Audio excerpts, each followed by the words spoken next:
আজ আমি বানাবো কই মাছ ভাপা, কিন্তু কোনো টিফিন বক্স ইউজ করব না। আমি কড়াইতেই রান্নাটা করব। নিয়েছি 6টা কই মাছ। প্রথমে লবণ হলুদ দিয়ে মাছগুলোকে ম্যারিনেট করে নিতে হবে। আর লাগছে 1.5 স্পুনের মতন গোটা জিরে আর 5 থেকে 6টা শুকনো লঙ্কা। আমি শিলবাটাতে বেটে নেব।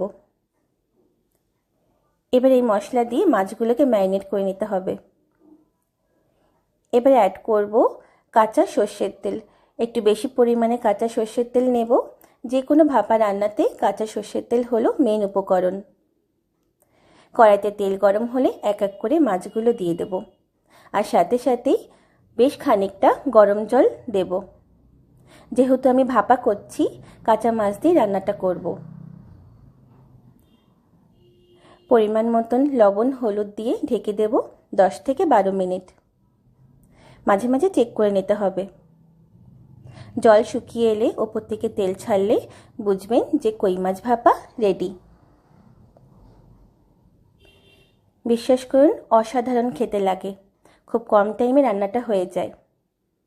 ভাতের সাথে কই মাছ ভাপা আমার তো খুব প্রিয়। আপনারাও বাড়িতে ট্রাই করবেন।